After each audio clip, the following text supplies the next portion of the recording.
हमारी बंधुआई के 25वें वर्ष अर्थात यरूशलेम नगर के ले लिए जाने के बाद 14वें वर्ष के पहले महीने के 10वें दिन को यहोवा की शक्ति मुझ पर हुई और उसने मुझे वहां पहुंचाया।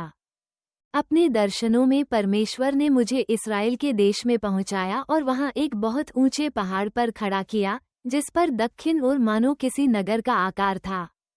जब वह मुझे वहां ले गया तो मैंने क्या देखा कि पीतल का रूप धरे हुए और हाथ में सन का फीता और मापने का बांस लिए हुए एक पुरुष फाटक में खड़ा है।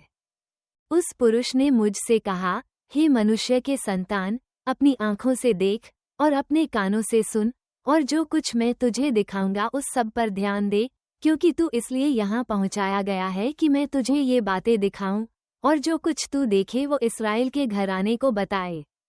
और देखो, भवन के बाहर चारों ओर एक भीत थी, और उस पुरुष के हाथ में मापने का बांस था, जिसकी लंबाई ऐसे 6 हाथ की थी, जो साधारण हाथों से 14 भर अधिक है।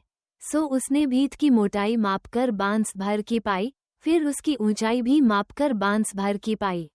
तब वो उस फाटक के पास आया जिसका मुंह पूर्व की ओर था, और उसकी सीढ़ी पर चढ़कर फाटक की दोनों देवदियों की चौड़ाई मापकर एक एक बांस भर की पाई। और पहरे वाली कोठरियां बांस भर लंबी और बांस भर चौड़ी थी, और 2 कोठरियों का अंतर 5 हाथ का था, और फाटक की देवरी जो फाटक के ओसारे के पास भवन की ओर थी, वह भी बांस भर की थी। तब उसने फाटक का वो ओसारा जो भवन के सामने था, मापकर बांस भर का पाया। और उसने फाटक का ओसारा मापकर 8 हाथ का पाया, और उसके खंभे 2-2 हाथ के पाए, और फाटक का ओसारा भवन के सामने था। और पूर्वी फाटक की दोनों ओर 3-3 पहरे वाली कोठरियां थीं, जो सब एक ही माप की थीं, और दोनों ओर के खंभे भी एक ही माप के थे। फिर उसने फाटक के द्वार की चौड़ाई मापकर 10 हाथ की पाई, और फाटक की लंबाई मापकर 13 हाथ की पाई। और दोनों ओर की पहरे वाली कोठरियों के आगे हाथ भर का स्थान था, और दोनों ओर कोठरियां 6-6 हाथ की थीं।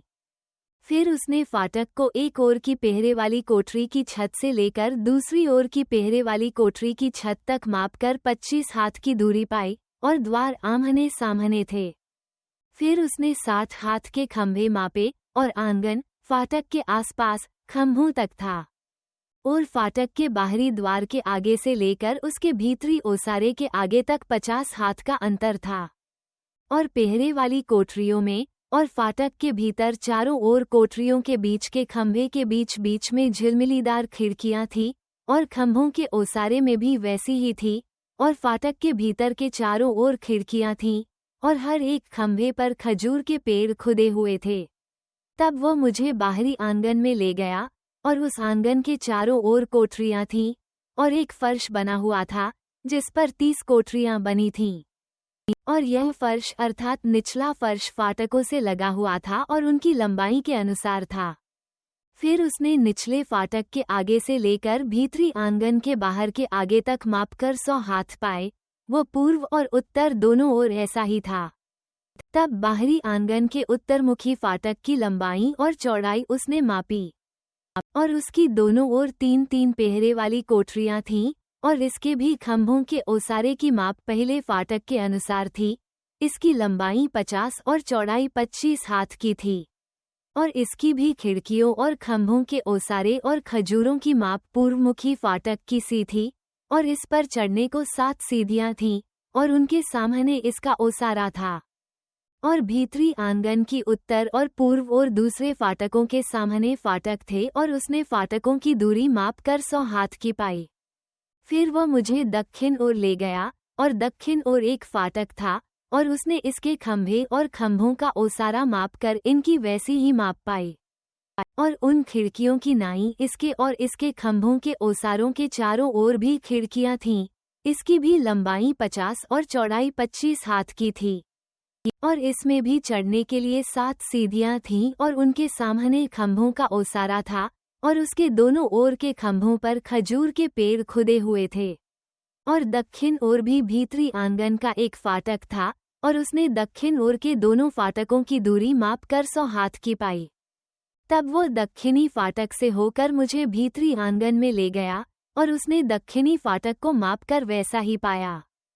अर्थात इसकी भी पहरे वाली कोठरियां और खंभे और खंभों का ओसारा सब वैसे ही थे, और इसके खंभों के ओसारे के भी चारों ओर भी खिड़कियां थीं, और इसकी लंबाई 50 और चौड़ाई 25 हाथ की थी, और इसके चारों ओर के खंभों का ओसारा भी 25 हाथ लंबा और 50 हाथ चौड़ा था, और इसका खंभों का ओसारा बाहरी आंगन की ओर था, और इसके खंभों पर भी खजूर के पेड़ खुदे हुए थे, और इस पर चढ़ने को 8 सीढ़ियां थीं। फिर वह पुरुष मुझे पूर्व की ओर भीतरी आंगन में ले गया, और उस ओर के फाटक को माप कर वैसा ही पाया, और इसकी भी पहरे वाली कोठरियां और खंभे और खंभों का ओसारा सब वैसे ही थे, और इसके खंभों के ओसारे के चारों ओर भी खिड़कियां थीं। इसकी लंबाई 50 और चौड़ाई 25 हाथ की थी। इसका ओसारा भी बाहरी आंगन की ओर था, और उसके दोनों ओर के खंभों पर खजूर के पेड़ खुदे हुए थे, और इस पर भी चढ़ने को 8 सीढ़ियां थीं। फिर उस पुरुष ने मुझे उत्तरी फाटक के पास ले जाकर उसे मापा, और उसकी भी माप वैसी ही पाई। उसके भी पहरे वाली कोठरियां और खंभे और उनका ओसारा था, और उसके भी चारों ओर खिड़कियां थीं। उसकी लंबाई 50 और चौड़ाई 25 हाथ की थी। उसके खंभे बाहरी आंगन की ओर थे, और उन पर भी दोनों ओर खजूर के पेड़ खुदे हुए थे, और उसमें चढ़ने को 8 सीढ़ियां थीं। फिर फाटकों के पास के खंभों के निकट द्वार समेत कोठरी थी, जहां होमबलि धोया जाता था, और होमबलि, पापबलि और दोषबलि के पशुओं के वध करने के लिए फाटक के ओसारे के पास उसके दोनों ओर 2-2 मेजें थीं। और फाटक की एक बाहरी अलंग पर अर्थात उत्तरी फाटक के द्वार की चढ़ाई पर 2 मेजें थीं, और उसकी दूसरी बाहरी अलंग पर भी, जो फाटक के ओसारे के पास थी, 2 मेजें थीं। फाटक की दोनों अलंगों पर 4-4 मेजें थीं, सो सब मिलकर 8 मेजें थीं, जो बलिपशु वध करने के लिए थीं। फिर होमबलि के लिए तराशे हुए पत्थर की 4 मेजें थीं, जो 1.5 हाथ लंबी, 1.5 हाथ चौड़ी और हाथ भर ऊंची थीं। उन पर होमबलि और मेलबलि के पशुओं को वध करने के हथियार रखे जाते थे। भीतर चारों ओर चौवे भर की अनकैयां लगी थीं, और मेजों पर चढ़ावे का मांस रखा हुआ था। और भीतरी आंगन की उत्तरी फाटक की अलंग के बाहर गाने वालों की कोठरियां थीं, जिनके द्वार दक्षिण ओर थे, और पूर्वी फाटक की अलंग पर एक कोठरी थी, जिसका द्वार उत्तर ओर था। उसने मुझसे कहा, ये कोठरी, जिसका द्वार दक्षिण की ओर है, उन याजकों के लिए है जो भवन की चौकसी करते हैं, और जिस कोठरी का द्वार उत्तर ओर है, वो उन याजकों के लिए है जो वेदी की चौकसी करते हैं। ये सदोक की संतान हैं, और लेवियों में से यहोवा की सेवा टहल करने को केवल यही उसके समीप जाते हैं। फिर उसने आंगन को मापकर उसे चौकोना अर्थात 100 हाथ लंबा और 100 हाथ चौड़ा पाया, और भवन के सामने वेदी थी। फिर वह मुझे भवन के ओसारे में ले गया, और ओसारे के दोनों ओर के खंभों को मापकर 5-5 हाथ का पाया, और दोनों ओर फाटक की चौड़ाई 3-3 हाथ की थी। ओसारे की लंबाई 20 हाथ और चौड़ाई 11 हाथ की थी, और उस पर चढ़ने को सीढ़ियां थीं, और दोनों ओर के खंभों के पास लाटें थीं।